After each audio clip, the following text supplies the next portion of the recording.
Kerrit Podcast. Podcast, good song. Yeah, this sounds like something carrots could grow to. Crunch into us. What's up, Doc? What are we doing? I don't know. Fuck them. Crunch.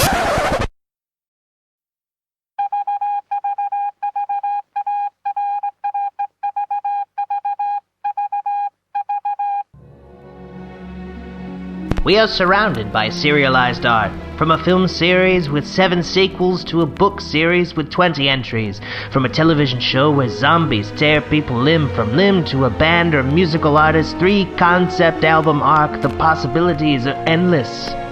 Thus, this is something serial. Hey! No, go ahead. I was gonna say, hi everybody, hello. I was reading reviews for the Kerrit Podcast. Oh, fun! We have 2. No way! Of the ones that I saw on iTunes, we have one from 4 years ago. I don't know if I mentioned this one before. It may not be relevant, also. No, it's relevant. Loved this podcast. The conversation with these 2 flows right away, and you're in for a smooth podcast. They definitely have a strong chemistry. From Futile Sixers. That's from 4 years ago. So thanks. Ooh, fun. Thanks to that person. I feel bad not throwing that name out 4 years ago when they were still listening. I'm sure they are. Maybe. Maybe. We have one from August of 2020. They're great. At my stressful job, they keep me going. Great banter and very passionate. From Eld87. So thanks to you. Yeah, thanks, man. Trust me, I work in an office too. It's it's not bad. I can't complain. I can't. Thanks. Thank you, man, woman, person, camera, or TV. Yeah, camera or TV. I don't get that part. Oh, that's the Trump thing that he said. You remember that? He took that test. Man. Oh yeah. Honestly, he does so much goofy shit that I forget. Like honestly, that's true. I read like a several-page summary of all the horrible things he said against the military in his like time alive. Mm-hmm. That's like verifiable and sourced. And I was like, oh yeah, I actually remember that, and I remember that, and I remember that. And then all of a sudden I was like, I can't believe I didn't remember these myself. And it's because so much has happened. So much has happened. It's hard to remember everything. So by the time this comes out, who knows what the fuck has happened. And that's why we don't talk about politics. We're talking about Fat Man and Blobbin. Well, technically Batman. I got it right here. Boop, boop, oh, boop, boop. Nice. Hey, fun. I'm still not done showing people. Hi, everybody. Welcome to the Kerrit Podcast. And you can only see this if you're on Zoom or well, we're on Zoom. YouTube, whatever. Shut up. Look at that thing. Whoa. I'm jealous of it, and I have it. It's a TV. I never make any big purchases, as some listeners may attest, and or co-hosts. I do know that, yeah. I'm a very frugal person, and I just said I don't care anymore. I'm almost 30. I want a fucking awesome TV. I watch so much TV, and I can now have a reason to rewatch all of the Batman movies, which I already rewatched recently for this very podcast. Are you rewatching them again on your big TV? I genuinely am going to. I haven't yet, but that's because there's so much to watch. Mm-hmm. I watched The Taking of Pelham 1, 2, 3 with Denzel Washington and John Travolta. And do you know this movie? You must know this movie. I know you know this movie. I know it, but I never saw it. So it's just so funny to me because it's not a movie that's like the greatest movie of all time. But like I had a good time. I had a good time, and more so the camera work. I gotta say, I don't know how I'm gonna approach this subject because there's so many things to talk about with The Taking of Pelham 1, 2, 3. But I miss Tony Scott so bad, dude. I mean, I don't. I personally believe he was unfairly maligned for his, at the time, seemingly atrocious camera work and frantic editing style. Yeah. But I don't know what it is, if it's because like the decade since Pelham has come out or watching it on this screen or what have you, but like the colors pop, the editing is pizzazzy. It's just kind of a fun, like in your face, like style, it could possibly be a bit nostalgic, but I think it aged better than I would have expected at the time. I think that movie it doesn't get maligned much. I think it has like a reputation of not being great but not being bad. But John Travolta's in it, so that brings it down. No way, Travolta's. I mean, no, you don't. Kevin does have a VHS copy of Michael, so I do. I've been waiting to watch it. Now that I have a 65-incher, it's going to look even worse. Yeah, it's going to do the thing where it's because VHS is full screen. If you guys don't know, so it's 133. But what it does is it makes it so this is, if you're looking on YouTube, this is like a widescreen shot, but full screen is going to like just be that. So you have like black bars on the sides, and typically widescreen is black bars on the top because it's just the aspect ratio of what you're seeing. So you have just a 65-inch television, you're using fucking 45 inches of it because the other parts. To mention, I'm not using the pixels available at all because it's so low res, because it's film, like literal on a film reel in a VHS tape. Actually, I will say film reel, like things that were shot on film have a higher pixelation rate than what is digital, like what we shoot now. So we have like 1080p, but that's actually less pixels than what was shot in 1970, on 70 millimeter or whatever the fuck. There's more pixels in that. So when you have film that is upgraded, and like if you put an old film that was on film in 4K, it's a better presentation than what was shot fucking yesterday in 4K. It's really weird. It's interesting to watch. Like I have The Public Enemy on Blu-ray with James Cagney from like 1931, I think, somewhere around there. Which was also in that, I think, 166 that's maybe? even smaller, actually, than what is traditionally viewed as full screen. In fact, it's really weird watching even The Lighthouse with Robert Pattinson. It was shot with old-timey cameras, and it was so old-timey that it was like the 30 style camera, where it's even like it's like this instead of like this. It's crazy. But I haven't watched it yet, but last time I watched it on Blu-ray, it was an amazing quality of Public Enemy. Like you wouldn't even realize that it was shot 80 years ago. Yeah, I'm like super fucking curious to see what it looks like on a 65-inch TV, as I am with literally every movie that I own and every movie I don't own. I'm just a cheerleader for taking a Pelham 123 at this point. Travolta has a neck tattoo. He says motherfucker a lot. Fucking motherfucker. Fuck off, motherfucker. Motherfuckers. Fucking motherfucker. Fucking motherfuckers. Fucking. What the fuck is going on? He can lick my bunghole, motherfucker. It's kind of weird because he's like showing his receding hairline, which I totally am fine with you showing that. But then in real life, he went back to having hair. Which is, and it's, we all know Travolta. It's like Sean Connery having, like, the toupee, and having all a toupee, and then also not in some as well. Like in the Untouchables, he doesn't. Yep. And then it's like, oh, so he's bald. And then in The Rock, he's got hair. You're like, you didn't grow that out for the movie. What are you doing? Same with Indiana Jones and the Last Crusade. Yeah, that's right. Just the bald. And it's funny, though. He actually looks good both ways. He does. It's I don't pretty know what great. It is about Travolta, and maybe it's more like a modern thing. It just... who else does this? Is LeBron James. And it doesn't work for him because he's literally on the court sweating his ass off for like an hour at a time. So there are times where it's like falling off. I mean, really. Oh, wow. Really. You can look it up.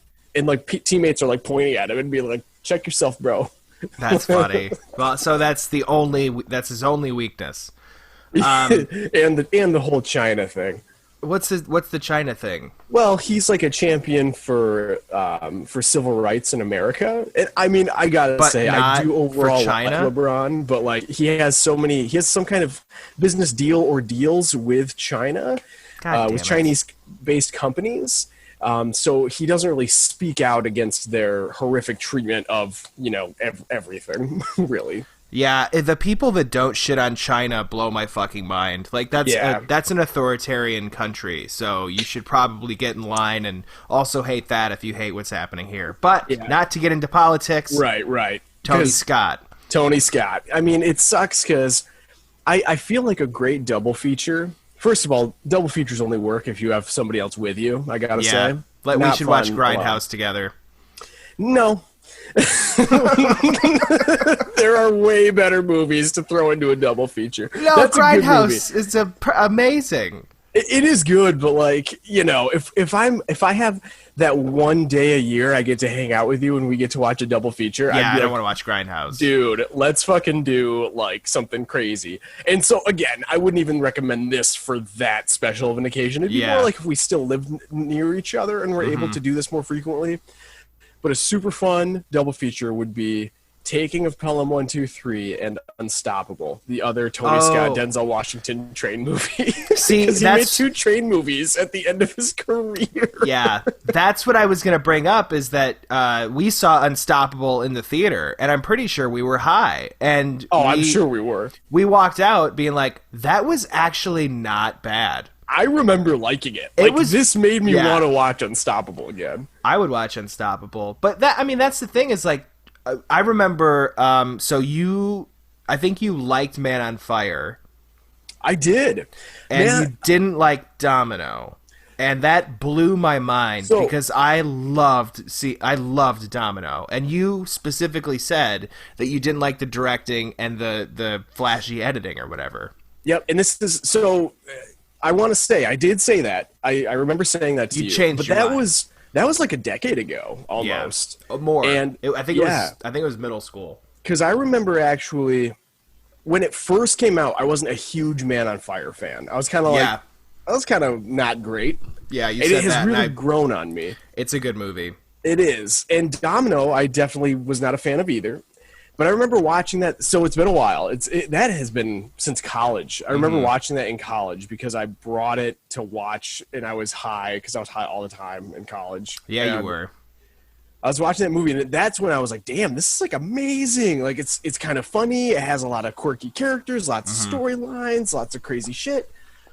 And that kind of, so if you think about it, like we're talking about this.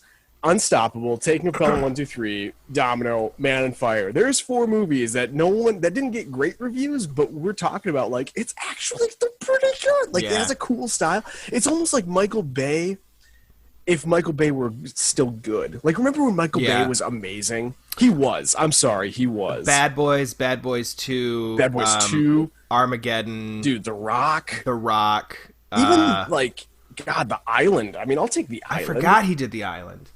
And the first Transformers, before he really fell off. Transformers, and I love Pain and Gain. Pain and Gain's great. It's such a good movie. And it's not like going to win awards or anything, but it's just one of those fun, like, it just struck me in the right way where I can just throw it out and pretty much watch it anytime. I just think it's hilarious. It's super well shot. The music is great. Acting is great. And it's just weird to me because he made 5 Transformers movies. 4 of which were literally unwatchable.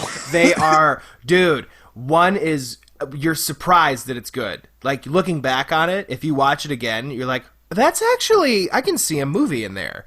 The other 4 are utterly just fucking awful. I mean, I can't even think of a word. Well, and it sucks too because he spent the better part of his career in some ways doing those movies specifically. I mean, it was like 95 through 07, or I guess technically, I don't know, 04, whenever Island came out, were his own like movies, like when he was kind of the king of the world, for lack of a better phrase. Does Transformers in 07, and it's only Transformers from then until now, with 2 random movies sprinkled in there, Pain and Gain and 13 Hours. It's like, bro, what are you doing? What was 13 Hours again? That was the Benghazi thing, which I forgot he did that. It was a decent movie, I gotta say. It didn't seem too political. It's hard to watch. I mean, I'd be curious to see what it looks like now, given all the things that have happened politically.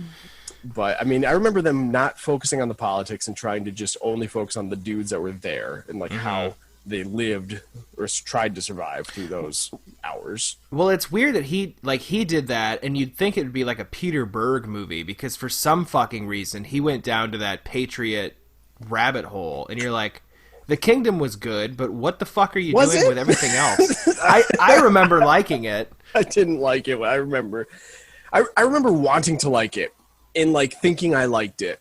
And what's it about? I can't even remember. I feel like it's like two movies in one, because there's a terrorist attack that happens in somewhere in the Middle East, and then Jamie Foxx and his crew go over there to investigate. Mm-hmm. And then while they are there, like after 65% of the movie is over, oh no, they kidnap Jason Bateman's character from his team, like the bad guys do, and then it becomes a rescue movie. And it's just kind of weird, because for the way I remember it is like starts out as this investigative movie, and then they randomly throw in this, oh no, we gotta help this guy thing, where it was like, okay, kind of disorienting. I could see that working, but I'd have to watch it again to see if it does work. It could. I mean, you could make anything work. You can make Willem Dafoe and Robert Pattinson in a homosexual repression story set in the 30s work. Like it's you can make anything work. That movie fucked me up. I fucking love that movie. That movie looks great on this TV. I bet it does. I watched it again. So can I talk? So I watched a movie today. Really? I watched two. I watched one. Well, so this is coming out way after the events of what's happening. So by the time this actually airs, my hair will be much longer. So this comes out in October. Oh, okay. So I see. But I watched Cuties, so I have to review that with Mike Logan for our podcast. The controversy is fucking overblown for sure. I mean, that was a good movie. Yeah, I kind of was wondering if it was. I still don't really want to see it myself, just because I have so many other things to watch. I guess.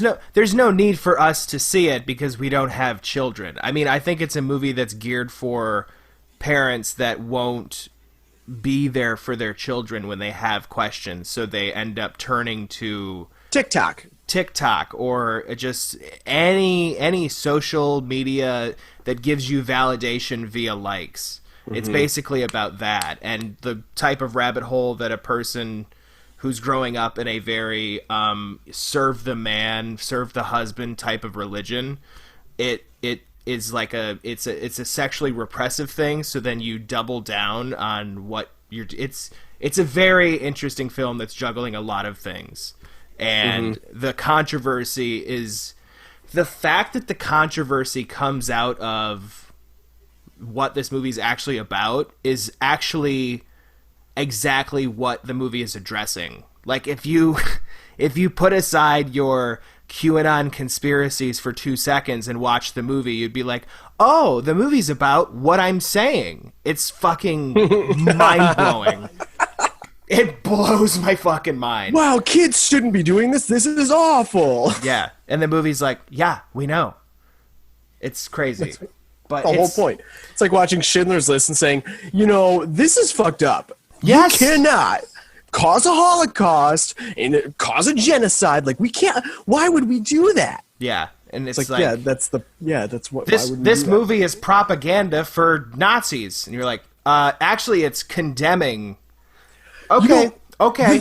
But in reality, the same thing happened to American History X. Yes. Yep. They don't really. I don't see like a neo-Nazi worship of Schindler's List as much. At least, I mean, on the very few ways that I could gather that information organically without having to actually look for it, because I'm not gonna look for that kind of stuff. I don't want to get into that world too much. I mean, how many movies out there like address rape, and then people aren't just like, oh, this movie puts rape in a positive light. Maleficent addresses it. Oh, it does? I didn't know that. It does. I've never seen it. I'm gonna fucking protest it. People praised it. They were like, wow, this is like a well-handled version of this. But it's because that wasn't the main story that got, like, literally, if Netflix wouldn't have advertised this movie the way that it did the first time with that poster, no one would have even seen this movie. It's a fucking French Senegalese director. Like, right. I know, right? No one knows this movie. No. So, I don't know. It's funny. It's really funny. I mean, it's not funny. It's also one of those things where, like... It's depressing because the main girl could have gotten a fucking Oscar nomination for Best Foreign Performance. Is that a thing? They do... I mean, no. But they do Best Actress and Actor in foreign languages. Like Marion Cotillard won for La Vie en Rose. Ah, yeah. And that was fully French language. Yeah. She was really good, so... Oh, did you see that movie? I never saw it. No, I did not. I wanted to, but I did not see it. But she did do a great job in The Dark Knight Rises. Hold on, let me do her death scene. This is for the people on YouTube. Yeah. My father's will is done.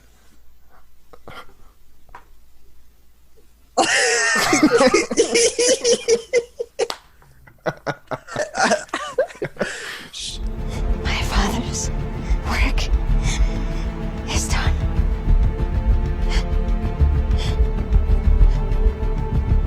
It's like I was watching an acting coach analyzing deaths in movies, and then one of them was that, and he's like, I mean, she's a great actress, but it's like she couldn't pick a decision. She wanted to die this way or this way or this way with eyes open, last breath, and it was just an amalgamation, and if that's the best take, something went wrong on set.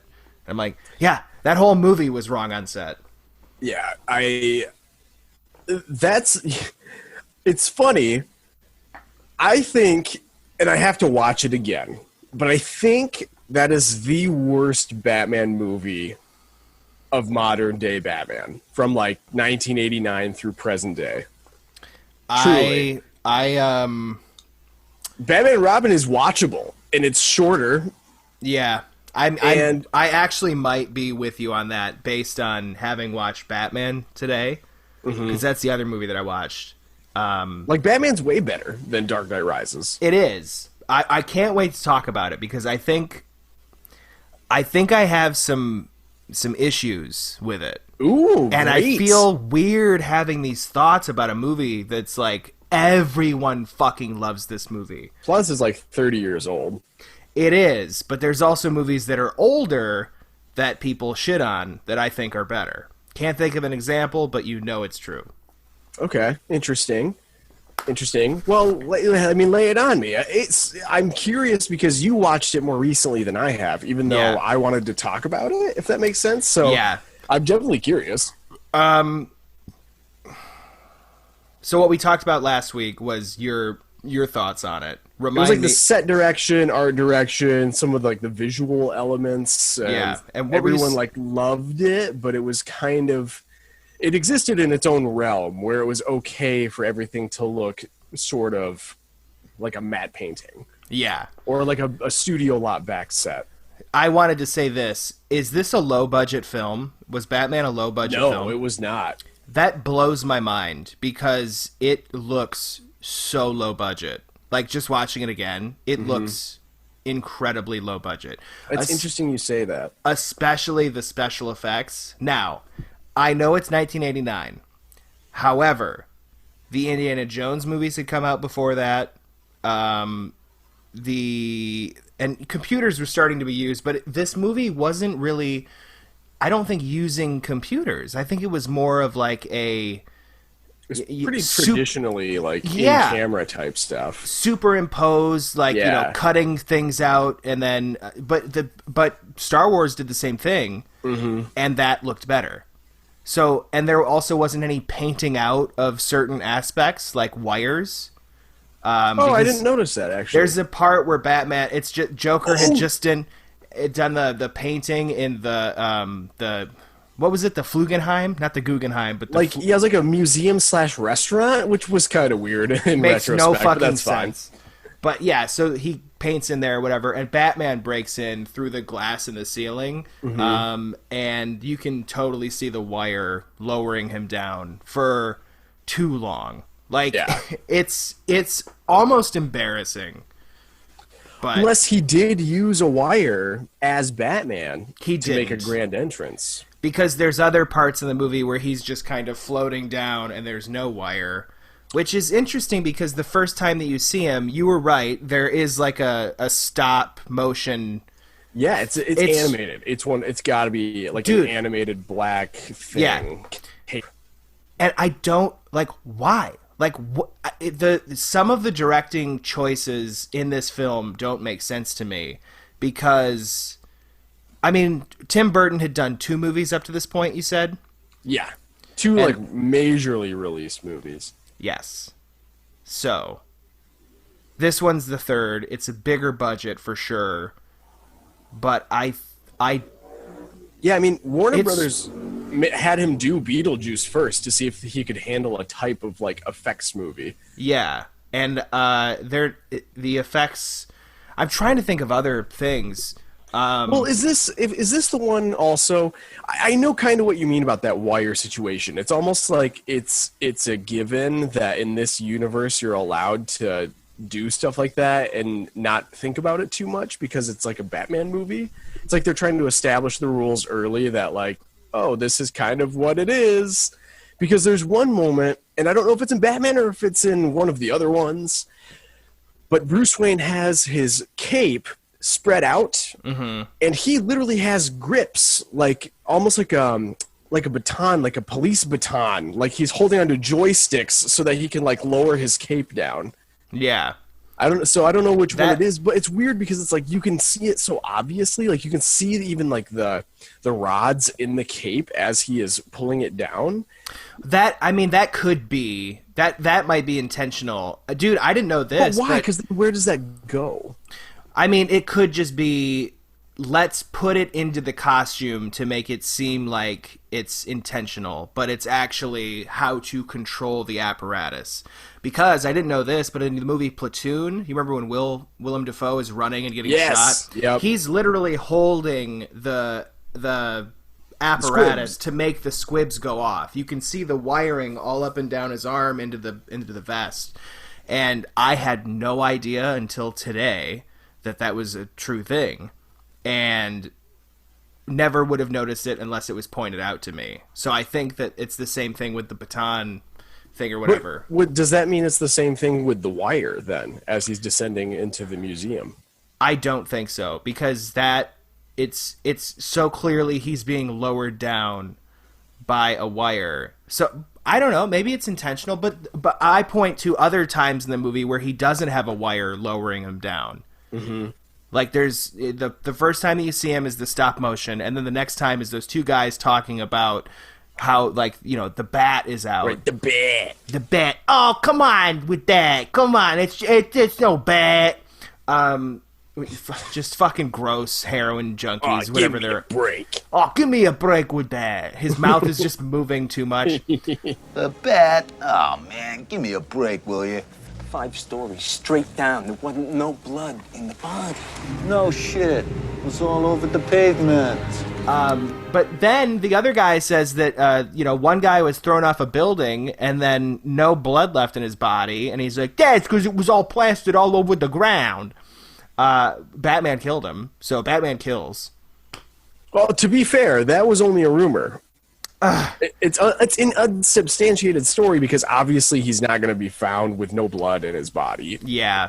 Well, how about the scene at the end when the bell tower where the one guy hits his head on the bell, which was not supposed to be there, and then he falls to his death in the bell tower. Oh yeah, I mean so he totally does killed him. Yeah, he does. He does. So that's... I guess I mean, like, based on that story, it's not really proof. But yes, there are moments of proof where he does definitely straight up kill people. So that framing is like those 2 guys on the ground in front, and then in the background you see Batman like lowering down with the wings, and he has no wire. There's no wire lowering him down. So It's weird. Like, I wonder what. I think it's more about the visual. I don't think they were focused on like the gadgetry as much. Yeah, I guess. So they're just trying to show like a cool scene of him lowering in the smoke and his wings folding because it's like visually pleasing. So then later they say fuck it, let's put him on a wire. I mean, correct me if I'm wrong, but the scene itself looks cool. Like he's coming in and saving the day. So, I mean, I don't know. You know, it's weird. They have this weird internal logic where sometimes he has a wire and it's okay to show. Sometimes he doesn't. Sometimes he has rods in his cape to make it easier to control, and sometimes he doesn't. And it kind of changes in that exact scene also. Well, there's also continuity errors where in the when they are doing the painting, like painting over the paintings, the one guy does the hands on the painting and then smears the face, and then it cuts and literally shows that exact painting without all of that for multiple seconds. And then it's like that's such a like editing thing that is so noticeable. It's so noticeable that it's like was it intentional? Yeah, it's like how do you let that in? So whoever the editor, let me look it up, but it's... You can. While you're doing that, I just want to say I wonder to what extent you're allowed to forgive movies for stuff like that. Like Ray Lovejoy. Ray Lovejoy. That doesn't... I mean, Reverend Lovejoy kind of gave up on his faith in God in The Simpsons. That's so true. I don't know if there's like a correlation there. Maybe Simpsons writers watched Batman and were like, this guy clearly gave up on his dreams. Yeah. Let's just name the pastor after him. It's so strange. Anyway. Well, I was just going to say,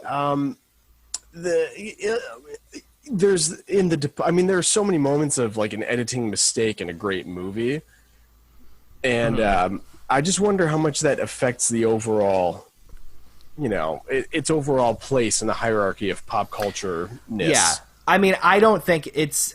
Obviously, people aren't affected by it as much as me, and obviously, movies, when they first came out, were only for theaters, and then, VHS came out, DVD came out, Laserdisc, all that stuff. They can, so people endlessly were able... peruse these things. Yeah, so I understand that there's that, but it's like, it's something that...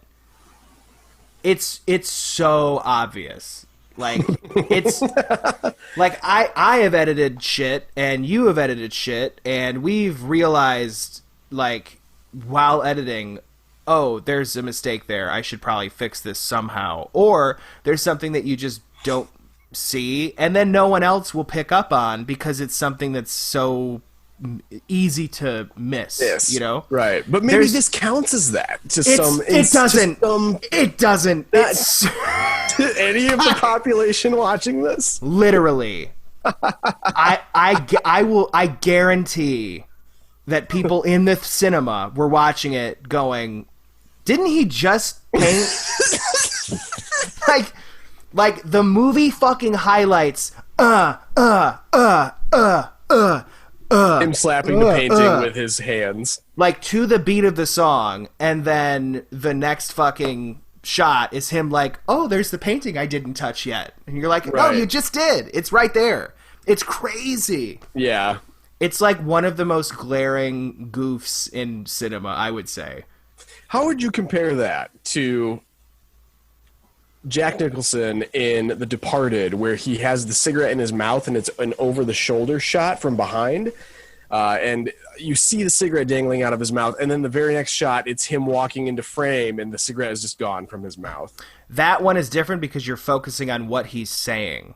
That one you would pick up on multiple times later seeing it. This part is so fucking ridiculous because the key part of this scene is them destroying all these paintings, and they're showing you how they're destroying them, and there's a close-up of a goon destroying a painting, and then it cuts, and then that goon has not destroyed that painting.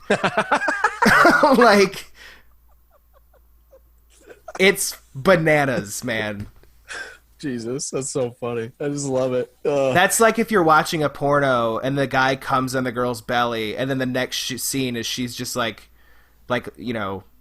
not. Still getting fucked in the ass. You're like, that's not possible. I mean, did you hire a stunt cock? What's happening? This is crazy. And then Prince is in the background. That's one of the weird things too.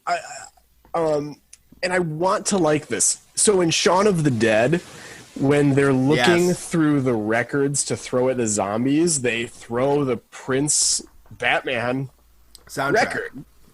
Yeah, and the movie itself, like, it's so weird because I don't know how to put this. There's so much. Prince and Batman don't mix. No, not at all. And they don't. And Prince was popular at the time. I can understand trying to fit a popular artist into a movie.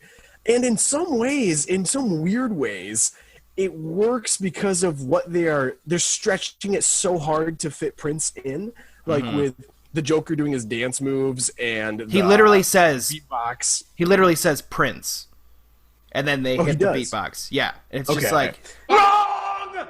Gentlemen, let's broaden our minds. Lawrence? So he's acknowledging that Prince exists in this universe. Right. Wrong!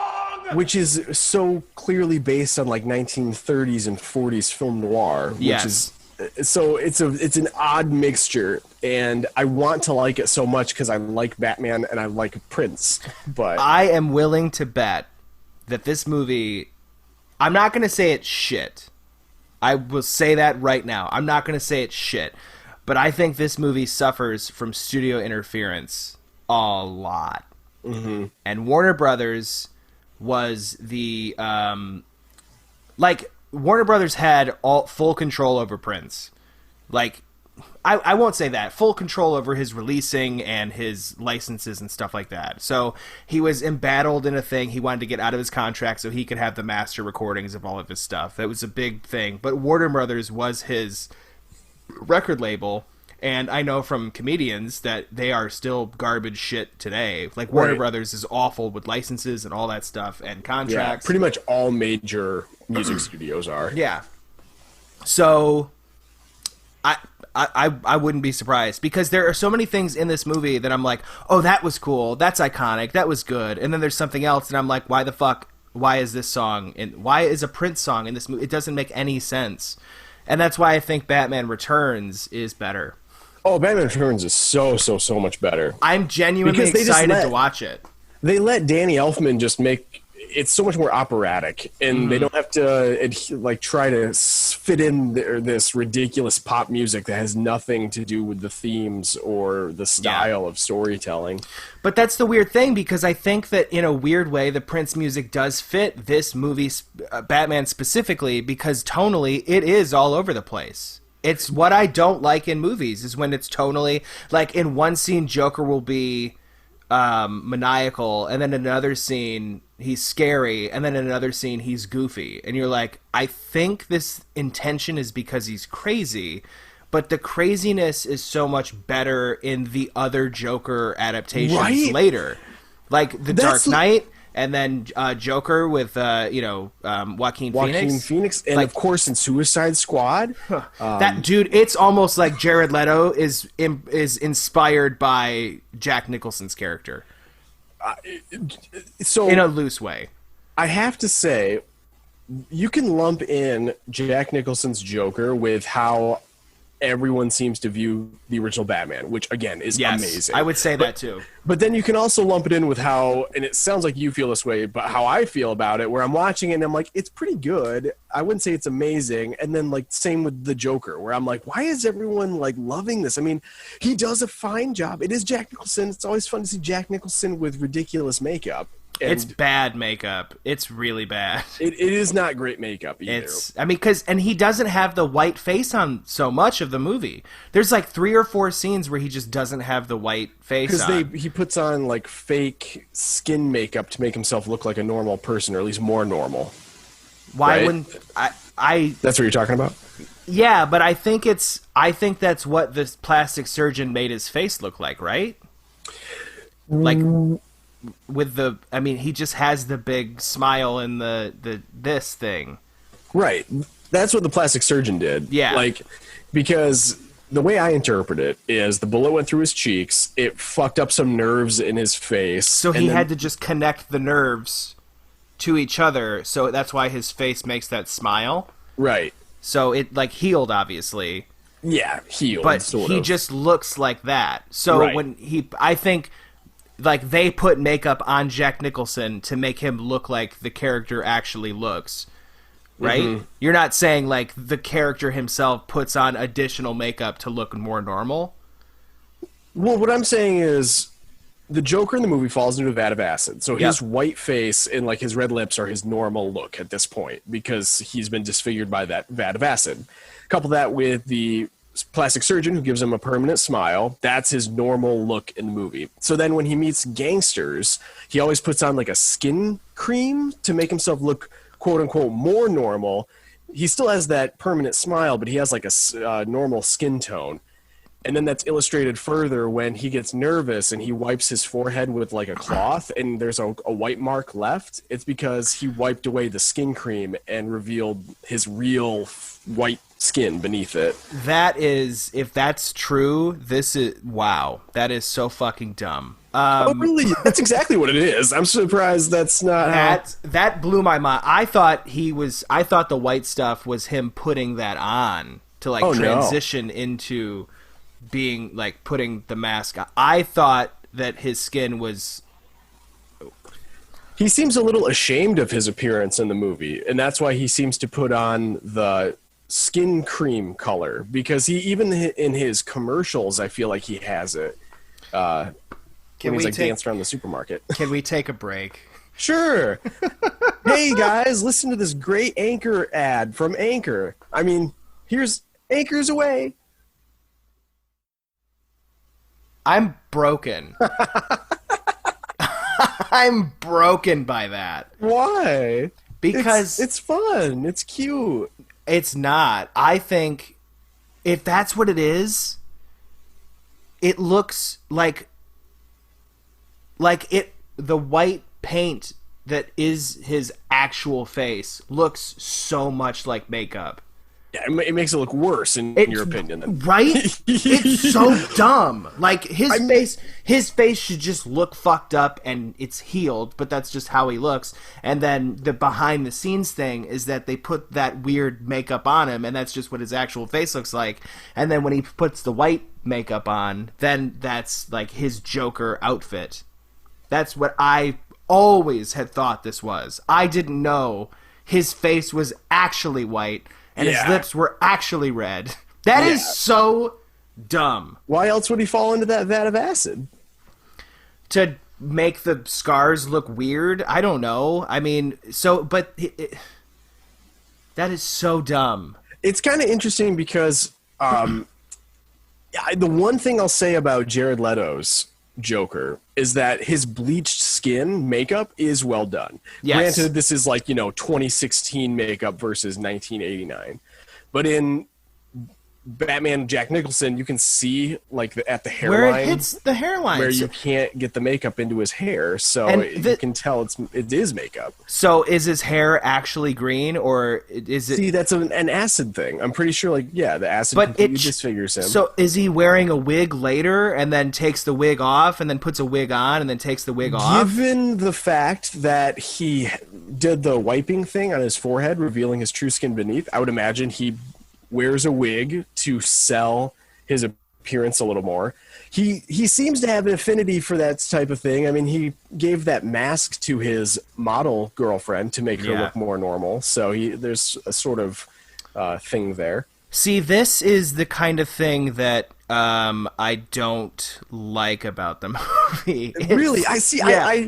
I like it because of that, because they're trying to... You've seen the image of who the Joker's makeup is based off of, right? Like, it's an old silent movie, and I can't think of it off the top of my head. But if you see it, it looks like Jack Nicholson Joker. And back then, of course, they would always make up people, like, super white because it photographed better. Mm-hmm. And so I like that as an homage, because that's what they were trying to go for. And I actually think it looks good. Like, just in a visual sense, like it looks pretty solidly done. It does, if it's how I originally thought it was. The fact that his skin is actually white, like it's a powder. He looks like a fucking, like, there's no way. Wow, that's so bad. That actually makes me like this movie less. Knowing that that's the backstory of why his face is white. It's cool because then it also matches in with like that 30s and 40s style where like it was so simple for a monster to be created by just falling into acid or like whatever the fuck happening. Then that, I mean, I was fine with him falling in acid and just becoming more crazy or more fucked up, or like maybe his skin became bleached, but like the white should, like, I don't know. It's I'm stuttering so much because this is something that I believed for like years, that it was the white was what the makeup he put on. It does make, like, it makes you wonder, I guess, why he felt the need to appear normal in front of his gangster friends when he was clearly the alpha male in the room. Yeah. He murdered like one person for sure, which was the when he like shook his hand and all that stuff. That was so corny to me. That was so like the effects of it, like his they inflamed the footage or whatever and like turned up the brightness and exposure. Mm-hmm. And then they also added some animated like heat rays, right? Yes, like emanating from his neck, like along his collar. Yep, they did. Yeah. It's so dumb. Well, see, that's, again, I can't tell if this is either tonally inconsistent, like what you're talking about, or sort of a consistency where it's like they're trying to make a comic book movie. The comic book movie is set in sort of 40s noir, but it's also a comic book movie, so they're going to put in goofy shit like that, but then they're going to also make it kind of violent, so the end result is a literal just fried skeleton that's pretty fucking gnarly. Yeah, gruesome. Yeah. So it's just so weird. Like, it seems, I can't tell if Tim Burton is not as good as everyone says, or if it's the studio interference. It's funny because he's not as good as everyone says. That's what I'm thinking, like, man. Obviously. After watching Batman 1989, I don't think he's that good. I mean, I will eat my words if we watch Batman Returns, but I will, and I love it, which I'm sure I will. But I want to say this, and I think this is going to what you have been saying this whole time, is that if you're watching these in order, you can understand where Joel Schumacher was going because of what had come before. Yeah. Because I think watching 1989 Batman and then forgetting that there's another Michael Keaton movie and then seeing Batman Forever, that makes total sense. It kind of does. How fucked up is that? It kind of does. Because they're both tonally all over the place. Like, they're like, you know, you have a fucking out over the top dramatic Two-Face, and then you also have like the serious moment of Dick Grayson's parents dying. Yeah. Like, there's so many moments of that, and also in Batman. It's crazy. Yeah. Even like in Batman Forever, Bruce Wayne is going through some like traumatic traumatic stuff of his own, and they do highlight that throughout the movie for him to sort of grow his character. Like, that's his character arc. Mm-hmm. It's really, and I think the reason that they did that was because Batman Returns was panned.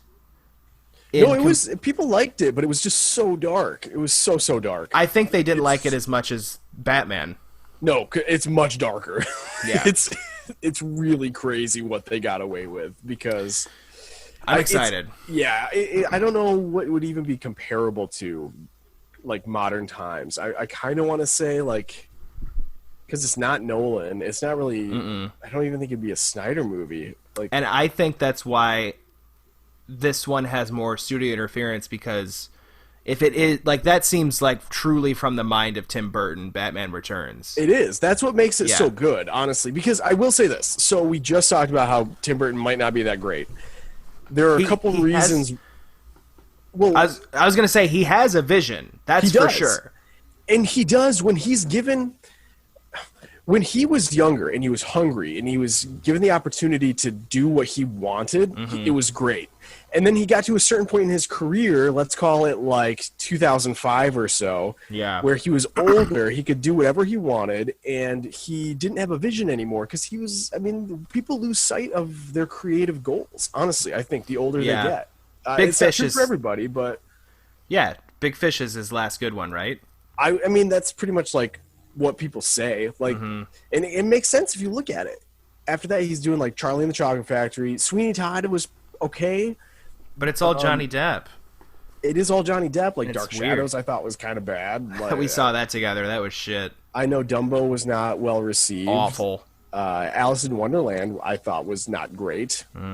What was the other one? Miss Peregrine's Home for Peculiar Children. I never saw that one. I never had a need to, though. Yeah. Peregrine, yeah. It's based off of a book.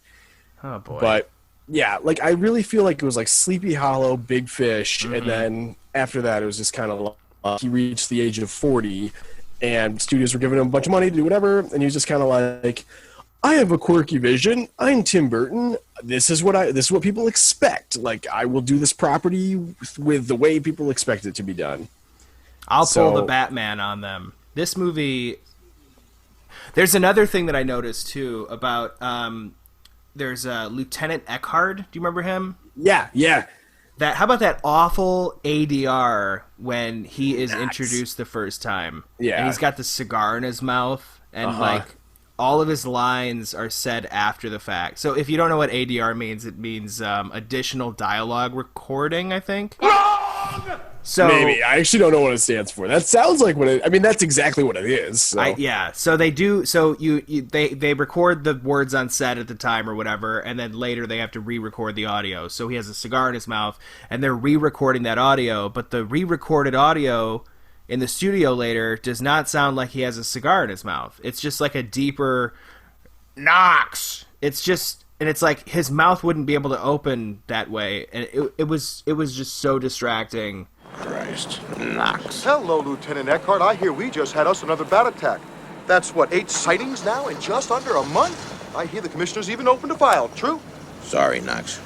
These two slipped on a banana peel. Bat. I'm telling you, man. A giant bat. Keep moving. Don't be writing this stuff in your newspaper, Knox. It'll ruin your already useless reputation. Lieutenant, every punk in this town is scared stiff. You know what they say? They say he can't be killed. They say he drinks blood. They say... I say you're full of shit, Knox. Oh, you can quote me on that. And, I mean... yeah, wow, it is. It was bad. And then all the rest of the scenes, he talks, like, differently. Because it's not ADR'd. It's really dumb. Mm-hmm. It's easily the best point in the movie when he gets murdered. Yes. Yes. I was happy not to have to look at him anymore either. He just was so scuzzy, skeezy, greasy. I was like, no, thank you, sir. I agree with that. Come on! Come on, Jack! Eckhart! Think about the future. It was good to see Commissioner Gordon. I love that guy. I think he's so great. It's so funny Alfred. watching these movies now and knowing what will become of them, what will become of the characters in later movies and iterations of that universe, as well as having a better understanding of what happened in the comics. Like, I don't know a ton of the comics, but in Batman, these amazing side characters have nothing to do. Nothing. Alfred has nothing to do. Nope. Commissioner Gordon has nothing to do. They do things, but they don't do anything. Like, really. They're not involved in the story. They're sidelined, and before the events of this movie, Commissioner Gordon didn't even know that there was a Batman. They were just denying that he existed, and then they see him for the first time in the acid factory. That's what I'm going to call it. The acid factory. And then he's like, it's like a chemical plant that makes chemicals? Dude, this movie is thin. It is so thin. I think that's a good word to describe it. It has a vision. This movie is all about creating the world of Batman, even though it wasn't trying to set itself up for a sequel, was it? I mean, I think it probably if it was. Yeah. I mean, Warner Brothers even then was always thinking like how to make more money. Yeah, it's really strange how this movie is not that good. It's weird. It's a first movie. It's a first comic book movie. They're trying to do something different. I think it's interesting because they're trying to channel Superman but make him dark. That's exactly what I was actually going to say. But I think that movie works really well. Superman does work, but it's also much more epic in it is approach. And so it's so weird to see like a vision like Batman, where there is a vision there. But there's money there, but they're just not trying to do this crazy epic thing. They're trying to do like this singular sort of cat and mouse story between Joker and Batman. Yeah. Almost like an old-fashioned style, and it's just very disjointed. And it really is. I mean, like, the thing that you brought up earlier with how it's like a crime noir, it really does feel that way, because the first scene that you see, I thought we're watching Bruce's parents get killed. I thought that's what was about to happen. That's what I thought when I was a kid. And then I hear Prince in the background, and I'm like, wait, what year is this? Is this the 80s? Because, I mean... And then the movie that's showing at the theater, I think that's the same movie that's showing later in the movie. When it shows his parents get killed, it's like Footlight or something like that. Oh, and I think the same movie's being showed, and it whatever. I mean, it doesn't really matter. It was, maybe I missaw it, but yeah, I thought that's what we were about to watch, but it turns out it's just another crook that, you know. I do think they were trying to set it up like that. I think so too. But I do think it's kind of weird too. Like, I just couldn't tell what year it was. That was my point. It's hard to tell because the buildings, like the sets and everything, literally 1940s. Yep. The cars, 1980s. The soundtrack, 1980s. The clothes, 1940s. 1940s for sure. Majority. So it's oh man, it's weird. There was something I wanted to say, like when you were talking about how thin the plot is. Like Batman doesn't do anything really. No, he's in the scenes. He does like zero detective work. He does figures out the chemical thing. Yes, that Joker unleashes, and that's cool. But like, it doesn't really. It's kind of we don't see him. That's the thing. We don't see him doing anything. That's why I don't get why people love Michael Keaton so much. Like I love Michael Keaton. Who doesn't love Michael Keaton? Yeah, he's fine in the movie, but like nothing. He doesn't affect change in the movie, really. No, he's not a driving force. He's along for the ride. This is definitely Joker's movie. But even Joker, I'm like, what is his goal? Like, what? He's just trying to fucking destroy Gotham for... I forget why even, I'm talking about it now. Because he is trying to kill them all. There's no reason to his madness. And because he's crazy! Ooh. Yeah, if you're looking at a movie like Halloween... the Michael Myers not having a reason to his madness, that makes a whole lot of sense because people do just go crazy and kill, and there's the fact that there's no reason is scarier. That's why I think that movie works more than Rob Zombie's Halloween, because Rob Zombie's Halloween goes into the whole thing and blah blah blah, where he's a kid and he's in an abusive household. Yes, and it's like, oh, that's why now it's like not scary serial killers anymore. are. Yeah. But with Batman, there's no explanation as to why Joker is doing what he's doing. But this is a superhero film, so you need a reason why the villain... Like, it's a James Bond thing, too. Like, you need to have that explanation as to why the villain is doing what they're doing. You need that. There needs to be a motivation there. The motivation is like, Batman dropped him in a vat, and he wants to upset Batman, but you have to infer that. There's no... And I don't need like a come to Jesus moment where it's like, oh, this is why. It's just fucking give me some intel. Give me some clues. That's another reason I think it's so thin. It is interesting also, at the beginning of the movie, before he's Joker, his character is known as like kind of a crazy gangster. Yes. But you're not really sure what context that craziness is, or how that is formed or shown, or like what his style is. It's not shown. We're told. Yeah, and then when he falls in the acid, I feel like that is supposed to like snap him. Like it causes a psychological break, and that's why he's the Joker, like call me Joker. But I'm also like, so were you crazy the whole time then? Like you were a little crazy and now you're crazier? Because there are also moments where he's just totally normal, like just a normal gangster with crazy makeup on. You mean crazy face skin makeup? Exactly. Crazy facial disfigurement, acid washed skin. So dumb. So long pigmentation. I was going to say this too. I initially liked the idea of having the reporters have such a interesting subplot. I thought that was interesting of them like trying to solve the mystery and figure out who Batman is and this whole thing. And then nothing happens because Kim Basinger finds out that Bruce Wayne is Batman and she doesn't give up his identity, so it never goes anywhere. Yeah. Robert Wuhl is great. I do like seeing him. That's fun. But it goes nowhere. It's this movie set up so many threads and nothing paid off. Yeah. The only thing that paid off was that Joker died, even though Gordon wanted him alive in the beginning. So I do like that little bit at the end where they pulled like the laughing. Yeah. It's like, I don't even know what it is. It's like a laughing electronic box that just emits electronic laughter. Yeah. Yeah. Yeah. I don't want to say it's shit because I know it set up everything.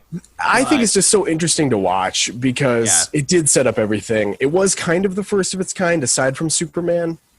They were trying to do new stuff. It was Tim Burton's first movie, and he did make a string of good movies. I mean, it was like Batman Returns, Ed Wood, Mars Attacks, Sleepy Hollow, Big Fish. I'm sure I'm forgetting one. I mean, Pee-wee's Big Adventure, Beetlejuice are fucking awesome. Yeah, they are. For a while, he was my favorite director. I remember growing up, I wanted to be someone who didn't say Steven Spielberg. So you said Tim Burton. Yeah. I mean, his movies are great. They are, up until you get to, like, the mid-2000s, and he's just like, Helena Bonham Carter, what do you want to do with me other than make babies? It's real. I'm genuinely excited to watch Batman Returns now. It's so much better. The thing about that one is, I think when you say the studio had too much control over Batman, for the sequel, I think they were like, you know what? We'll give you all the control you want. We'll pay you whatever you want because we want you back because we think you were a key to the success of the original. Do whatever you want. We love it. And he did whatever the fuck he wanted, for sure. Do you think that is a hindrance to the film, or do you think that is Batman Returns? Good? Yeah. It's amazing.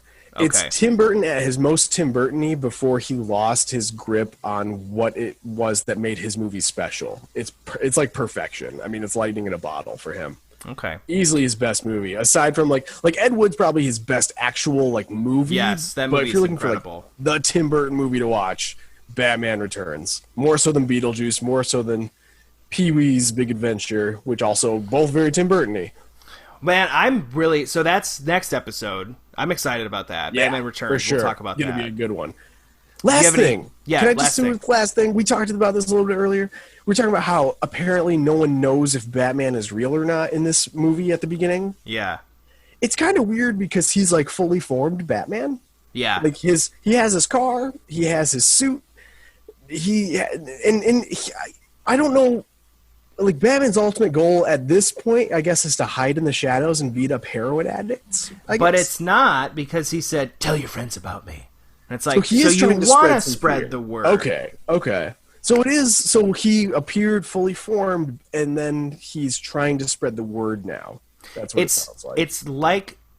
It's like in the beginning of The Dark Knight, where...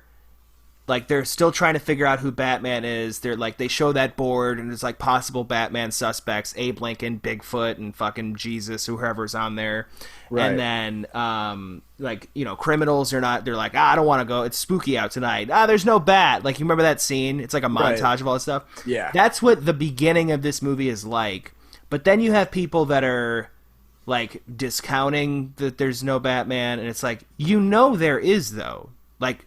You know, like, you should be not saying there isn't, just trying to figure out who it is. There's no effort to figure out who this is because they're just...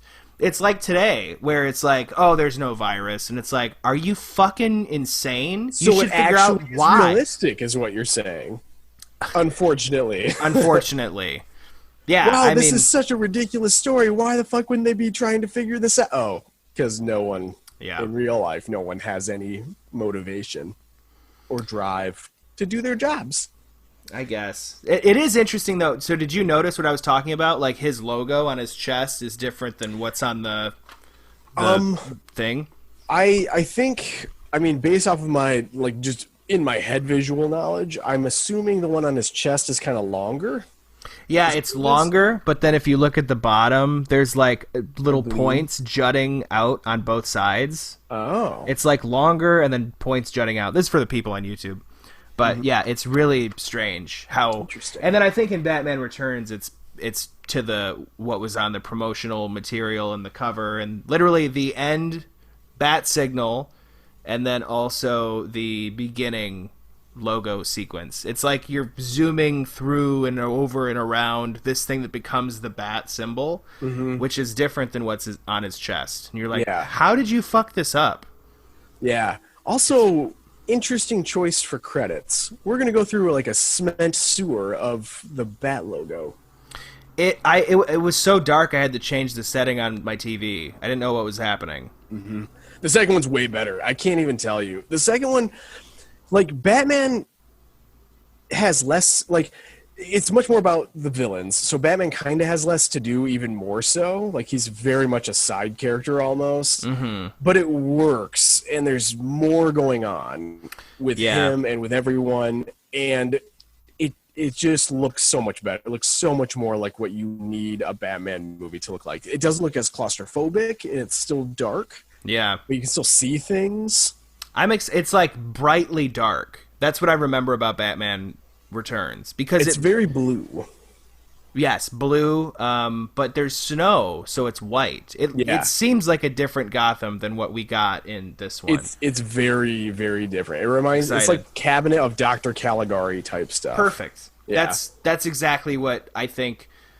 I think that's what serves Batman. It's like if you're gonna go Superman, it should be light and hopeful. I think hope is the message of Superman, and dark and dreary and angry and, but passionate. I think that is the message of Batman, and this movie just does not communicate that. It's trying to do dark with a Superman twist, and it does. It's like Man of Steel. Like, that's dark, brooding, happy Superman. It doesn't mix. It doesn't work.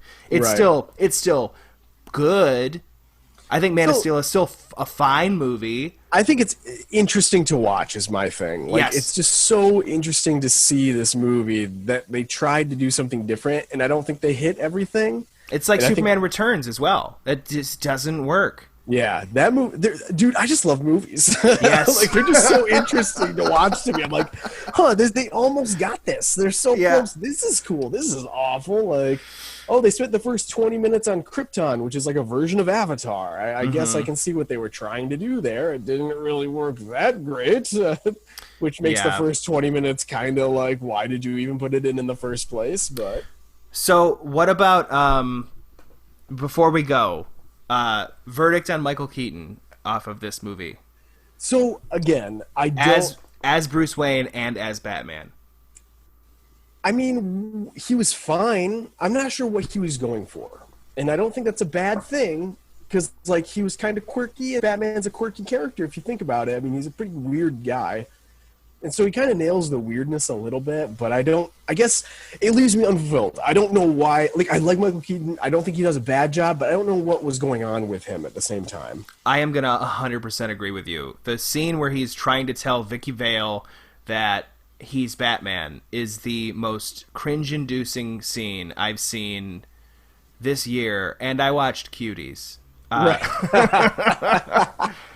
Dude, it is so uncomfortably painful, him trying to say this, because I'm like, you are a fucking billionaire playboy. You're supposed to be, like, of the people. You're able to communicate. Like, are you that hung up with how attractive she is and how you raped her? Like, she was drunk, and then they fucked. Did you remember that? I mean, like, Bruce Wayne totally raped Vicki Vale in this movie. Because she's trapped all alone in this giant mansion in the middle of nowhere. Yeah. She's like, I can't believe I slept with you. I'm like, you fucked him? Oh, he fucked you. Jeez. Yeah, I mean, it was not good. But I mean, that's also like, is it his decision? Is it the studio's decision? They want to go in this direction? Is it Tim Burton's? Because I know the whole movie though too. Yes. Everything about it is just kind of like, this is fine. I do like some parts. It's kind of weird. Other parts. It's trying to find its footing, which is interesting because Superman the movie is much better than Superman 2, 3, and 4. It's like they fucking nailed it with Superman the movie. Yeah, it's the exact opposite, sort of. Yes. Even though Superman 4 and Batman and Robin, both the fourth movies in the franchise, are weirdly similar in their atrocity to mankind. Yes. I'm excited to get to that one, too. But I will say this: when Batman talks to Catwoman in Batman Returns, nothing but chemistry, nothing but amazing dialogue and scenes. That's what I remember. It's like she's his equal when it comes to like sexuality. That's the idea. Yeah, and it's great. And Joker is his equal in Menace, but I get literally none of that in this movie. Like it's like I'm eating vanilla ice cream and someone told me it was chocolate. I'm like, I'm not getting it though. There's no taste here for chocolate. Right. It's not bad though. Yeah, you're like, it's still vanilla. I like vanilla, but it's like, I like vanilla ice cream more. I don't really like chocolate ice cream, actually. So we should switch this metaphor. No, I think it's a good metaphor. It sucks because everyone's like, this is so vanilla, and I'm like, oh, that's great. I love vanilla. Does it have the little beans? Oh, so pure tasting. That sounds like a race joke. It did. I didn't mean for that. Pure white hatred. If you get a pure vanilla bean, it tastes like almost like you don't want to drink vanilla extract because that's disgusting. But if you put the right amount of vanilla extract in something, it makes it more vanilla-y. It gives it like more purity. That's what I meant. It's the same thing with cocoa beans and why dark chocolate technically tastes better because it has more of the actual cocoa bean in there. Kev, we got what you were saying before you explained it. Well, I don't want all the Nancys out there to be like, this fuck shit dick. That's essentially what they would do. I have an Aunt Nancy, and she doesn't sound like that at all. Oh, terrific. Well, I mean, we can't all be, as fortunate as you. So thanks for throwing that in my face. You're welcome. Yeah. She's very sweet. She's anti-Trump, and so am I. So there's that. So am I. So is my cat. Good. Yeah. I have special features on the Batman. So I have the 2-disc special edition. Boop, boop, boop, boop, boop. Nice. Love it. So I'm gonna watch. I'm gonna watch some of the special features and see if I can get to the bottom of some stuff, and then next episode we'll talk about some of that, and then if there is any, and then Batman Returns. I'm so excited. Returns. I might actually watch that like tonight. If you wanted to, I would recommend it. It's one of those movies where I try to do this with every movie. I definitely get distracted by outside stuff, and I'd love to figure out how to stray from that type of behavior. But in the meantime, Batman Returns is the type of movie you watch, and you're just kind of like glued to the screen. It's just cool, constantly like, this is actually pretty amazing. Holy shit! See, that's what I remember. I remember liking Batman Returns more than Batman when I was younger, and like at some point feeling gaslit because everyone's like, well, Batman's better, you're stupid, and Batman Returns isn't good. And I was like, I don't think that's true though. And I still stand by that opinion after watching Batman today. I think Batman Returns is better. That's what I don't get about contemporary reviews of Batman. People loved it. Don't get it. And it's like, is it because you had never seen something quite like this? And it's kind of nice to see that? Is that why everyone loves it so much? Because, as we discussed, it's just middle of the road. I think it's the thing where we're in 2020 looking back on a movie from 1989, and most people of that age had not seen a movie like that before, especially in the theater. Like, maybe they'd seen Superman somehow on, like, a VHS that they got, If there were VHSs were out by 89, obviously. They were. I don't know what Betamax, Laserdiscs. You never know. You never know. So maybe most people had not seen it. So they had nothing to compare it to, right? So they're watching this, and they're like, this is amazing. Batman's finally... And it's all the comic book nerds, too, and all this stuff. And it's like... So now looking back on it, if you love it that much, I think it's from a point of nostalgia. Because I don't really have nostalgia for that movie. I do a little bit. And I do like it. I mean, it's a movie that I would easily watch again and again. Yeah, for sure. I'll watch mostly it again. for those scenes where Joker's doing the that it's such a great gag where he's on the commercial and the dead models are going, "Love that Joker." Love that Joker. Well, I would just watch old episodes of Conan O'Brien when he had someone like he used to have like a picture of Arnold Schwarzenegger, and then someone would do the voice, but it would just be the lips moving. Right, like that animated show in Pulp Fiction. Stupid. Yeah, exactly. Yeah, that young Bruce Willis watches. Mm-hmm. So, yeah, I think the takeaway is that. I mean, what do you give this? What do you give this movie? Out of 4, I'd probably give it. I would go with 2.5. I was just gonna say that it's middle of the road. 2.5. Middle of the road for me. Yep. Which Sorry, is weird. Alex Plotkowski. Yeah, I don't know why everyone loves it so much. I think Batman Returns and Batman Forever are better, which is blasphemy to say Batman Forever is better. But I can't wait till you get to that one because that is amazing. So for the record, you think that Batman Forever is better than Batman Returns? Or no. Okay, that's what I thought you were saying last week. No, yeah. I will say this. I think personal-wise, it's possible Batman Forever might eke out a win over Batman Returns for me, but I do think in history, general scope of 4 movies, Batman Returns is definitely better. Me personally, they're probably neck and neck. I mean, I think they both have such completely different things to offer, but they're both so fun to watch. I think Batman Returns for me will be better than Batman if it is able to balance those tones better. It does, because it feels like a comic book movie. Like you forgive it for those comic book moments because it's so consistent throughout the movie. Okay. Well, so it'll be like Spider-Man, Tobey Maguire, the first one, which I think balances comic book movie and origin story phenomenally. Mm-hmm. I think so. Maybe. I don't know. Maybe even the second one. Maybe even Spider-Man 2. Well, I don't think 2 is known as like more comic booky, is it? I think it's pretty comic booky. Well, of course it is because it's Sam Raimi. I mean, that's what he's going for. But I think exactly. one is a better example of being comic booky. I can kind of see that. I guess it's just hard because it's not that. It's so dark, you know. So it's not quite. Like, there's an internal comic book logic to it all, but it's also it really reminds me of an opera. Like, that's what it reminds me of. Which one were we talking? Returns. Batman Returns. Batman Returns. Oh, I'm not saying... I was saying Forever. Oh! Forever is comic booky. That makes way more sense. And I think Spider-Man... Absolutely. If it's along the Spider-Man route, because I think... Yeah. Like, the moment where Harry Osborn's gonna die, and then the glider's coming at him, and he just goes... Oops. And then it fucking... just impales him in his penis. Peter, don't tell Harry. He dies with his fucking forehead wrinkles up. Yeah. Good movie, though. That's another one that was on that acting coach looking at deaths. Did he like it or not like it? I think I referenced 3 of those today, because the Platoon one was on there, too. Yeah, and 2 of them were with Willem Dafoe. Crazy.